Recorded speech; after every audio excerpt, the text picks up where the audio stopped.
Hi, hello, வணக்கம். Welcome back to Trend Breakers academy. So market வெள்ளிக்கிழமை வந்து பார்த்தீங்கன்னா, ஐடி செக்டார் வந்து பிளாஸ்ட்டு செம்ம அடி அடிச்சாய்ங்க.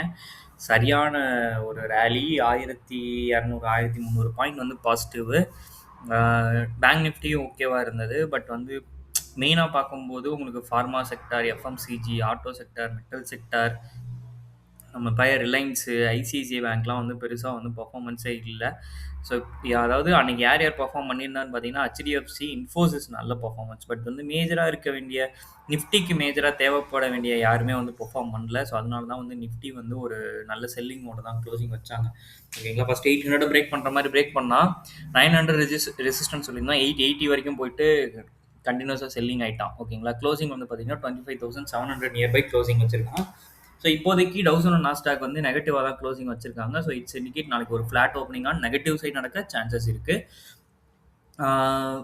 ஓகேங்களா, ஸோ இதுதான் வந்து வெள்ளிக்கிழமை நடந்தது. ஸோ ஃபர்தராக வந்து ட்ரம்ப் என்னென்ன பேசியிருக்காரு, யார் யார் என்னென்ன மூவ்மெண்ட் கொடுத்துருக்காங்க, என்னென்ன நியூஸஸ்லாம் வந்திருக்கு அப்படின்றத தெரிஞ்சுக்கிறதுக்கு முன்னாடி உங்களுக்காக யூஸ்ஃபுல் கண்டென்ட் போகிறவங்க ட்ரெண்ட் பிரேக்கர்ஸ் அகாடமி இது வரைக்கும் நீங்கள் சப்ஸ்கிரைப் பண்ணல அப்படின்னா சப்ஸ்கிரைப் பண்ணிக்கோங்க.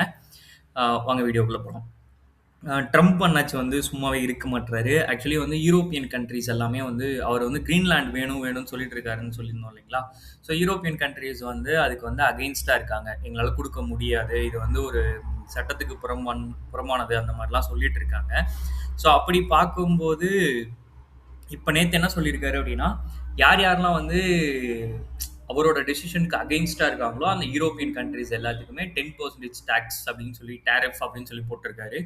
இது எந்த விதத்தில் நியாயம்னு தெரில. அவர் வந்து டேரிஃப் அப்படிங்கிறத வந்து எந்த மாதிரி யூஸ் பண்ணிட்டு இருக்காருன்றது தெரில. ஒரு மாதிரி கேவலமாக ஒன்று பண்ணிட்டு இருக்காரு. ஓகேங்களா, அதே மாதிரி வந்து பார்த்தீங்க அப்படின்னா, வெனிசுலாலேருந்து ஒரு ஆயில் கப்பல் கிளம்புனது. ஸோ அந்த ஆயில் கப்பலையும் வந்து சீஸ் பண்ணி வச்சிருக்காரு. ஓகேங்களா, இது வந்து யாரை அடிக்குது அப்படின்னா ரஷ்யாவை அடிக்குது. ஓகேங்களா, அவர் வந்து வேர்ல்டில் இருக்க எல்லா கண்ட்ரிஸ் கூடயுமே பிரச்சனை எழுதிட்டு இருக்காரு. அவர் கூட வந்து ரொம்ப க்ளோஸாக இருந்தாங்க. ஆக்சுவலி உக்ரைன் அண்டு ரஷ்யா பிரச்சனையப்பையும் சரி, இஸ்ரேல் ஈரான் பிரச்சனைப்பையும் சரி, யூரோப்பியன் கண்ட்ரிஸ் வந்து ட்ரம்ப்புக்கு ரொம்ப சப்போர்ட்டிவாக இருந்தாங்க. ஓகேவா, நம்மளே வந்து ஒரு கட்டத்தில் வந்து பின்வாங்கி இருந்தோம் இந்தியாவே. ஆனால் யூரோப்பியன் கண்ட்ரிஸ் வந்து நல்ல சப்போர்ட் கொடுத்துருந்தாங்க. ஸோ அவர் வந்து என்ன பண்ணியிருக்காரு அப்படின்னா, திரும்பி அவங்க கூடயும் வந்து பிரச்சனை எடுத்துட்டு இருக்காரு. கிரீன்லாண்ட் எனக்கு வேணும் அப்படின்னு சொல்லிட்டு. ஸோ அதே மாதிரி எஃப்ஐஸ் வந்து பார்த்தீங்கன்னா ஸ்டில் கண்டினியூஸாக செல்லிங்கில் தான் இருக்காங்க. கடந்த 2 மாதமாகவே வந்து எஃப்ஐஸ் வந்து பையிங்குள்ளே வரல. ஓகேங்களா, ஸ்டில் செல்லிங்கில் தான் இருக்காங்க. ஆனால் நிஃப்டி வந்து பார்த்தீங்கன்னா நம்ம ஆல் டைம் ஹையிலேருந்து கொஞ்சம் நியர்பையில் சஸ்டெயின் தான் ஆகிட்டு இருக்கு. இன்ன வரைக்குமே பெருசாக ஃபால்லாம் அதில் எதுவுமே நம்ம பார்க்கல. ஸோ அவனும் வந்து சஸ்டெயின் பண்ணிட்டு தான் இருக்கான். ஏன்னா டிஐஸ் வந்து நல்லா பை பண்ணிகிட்டே இருக்காங்க. எஃப்ஐ எந்த அளவுக்கு செல் பண்ணுறாங்களோ அதே அளவுக்கு வந்து டிஐ வந்து பையிங்கும் பண்ணிட்டு இருக்காங்க.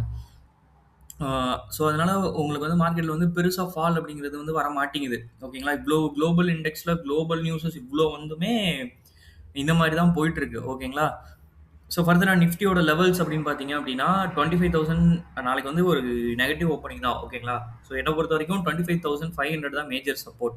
அந்த 600, 650 அந்த ரேஞ்சை வந்து கொஞ்சம் பிரேக் பண்ணி கீழே போகிறதுக்கு கொஞ்சம் தடுமாறுறான். ஸோ அதை உடச்சிட்டான் அப்படின்னா 25,500 வந்து ஃபஸ்ட்டு சப்போர்ட்டாக ஆக்ட் ஆகும். ஓகேங்களா, அதையும் பிரேக் பண்ணுச்சு அப்படின்னா 25,400 நியர்பையில் ஒரு சின்னதாக மைனராக ஒரு சப்போர்ட் இருக்குது. அதை பிரேக் பண்ணிச்சுன்னா 25,200 வரைக்குமே ஃபால் ஆக சான்சஸ் இருக்குது. இது வந்து நிஃப்டி. ரெசிஸ்டன்ட் வந்து பார்த்தீங்கன்னா கீப் ஆன் 25,800. ரெசிஸ்டன்ட் வந்து அதுக்கு மேலே உள்ள ஒரு ரெசிஸ்டன்ட் 25,900. இது வந்து நிஃப்டியோட லெவல்.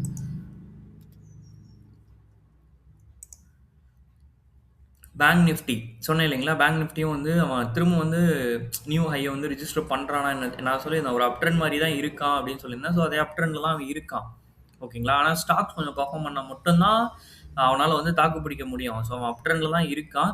ஸோ நாளைக்கு வந்து திரும்ப வந்து ஃப்ளாட்டாக ஓப்பன் ஆகிறான், திரும்ப கீழே இறங்குறான்னா கொஞ்சம் சிக்கல் தான்.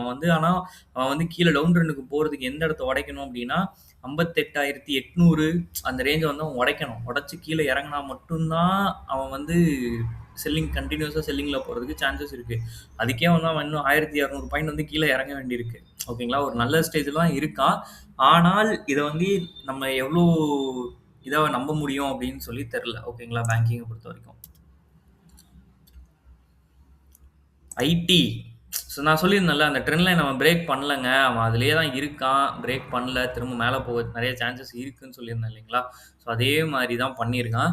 ஸோ இப்போதைக்கு நிஃப்டி ஐடிக்கு ரெசிஸ்டன்ட் அப்படின்னு பார்த்தீங்கன்னா 29,500 அந்த ரேஞ்ச் தான் ரெசிஸ்டன்ட் ஓகேங்களா. இப்போ வந்து 29,089 இன்னொரு 400 பாயிண்ட்ஸ் வந்து மேலே போகிறதுக்கு சான்சஸ் இருக்குது.